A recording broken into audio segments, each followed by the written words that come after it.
Fridtjof Schion, résumé de la métaphysique intégrale. Avant-propos.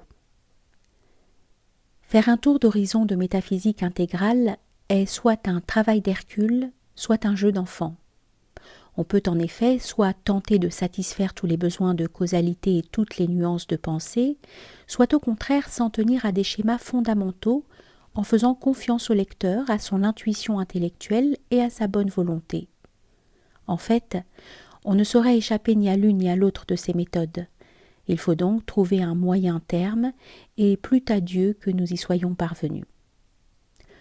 Au demeurant, nous l'avons dit plus d'une fois, la raison d'être d'une doctrine est non de livrer par des mots la connaissance totale, mais simplement d'offrir des points de repère pouvant permettre d'accéder à cette connaissance, le ciel aidant, ou plutôt à ces éléments essentiels.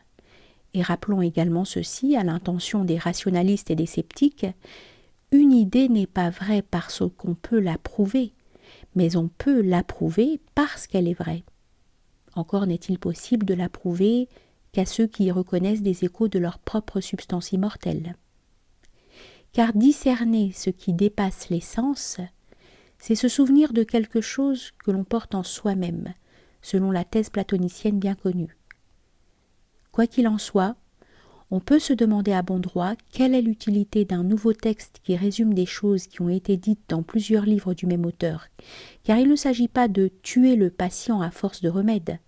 La réponse est que le besoin même d'écrire un tel résumé indique son droit à l'existence, c'est-à-dire que les vérités métaphysiques s'expriment pour être assimilées, non pour être pensées seulement, et que cet intérêt ou ce souci peut rendre opportunes des formulations qui, sans être forcément nouvelles, sous tous leurs aspects, ce qui serait d'ailleurs impossible, n'en offrent pas moins les clés nouvelles pour l'assimilation en profondeur.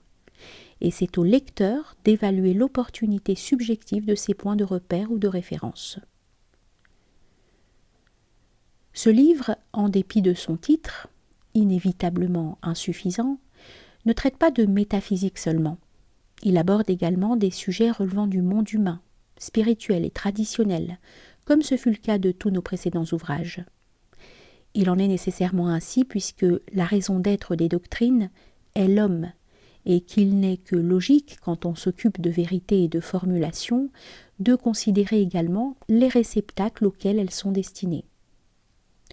D'aucuns ont cru pouvoir mettre en doute la capacité du langage d'exprimer adéquatement des réalités métaphysiques. Pour les uns, le langage est déterminé privativement par l'ambiance terrestre et par les limitations de l'individualité humaine, tandis que pour d'autres, la pensée est déterminée et dévalorisée par les contingences de la grammaire. Nous demandons, oui ou non, l'homme est-il capable de connaissances transcendantes ? Et nous répondons, il l'est par définition. Ce qui revient à dire que sans cette capacité, il ne serait pas l'homme. L'homme incapable de connaissances métaphysiques serait dépourvu de raison suffisante. Et si l'homme est capable de cette connaissance, son langage doit ipso facto être capable de l'exprimer. En fait, le langage humain comporte un mode symboliste et un mode conceptuel, le premier étant propre au langage comme tel, et le second a un langage élaboré en fonction d'un besoin de différenciation spéculative. Tel est l'homme, tel est son langage.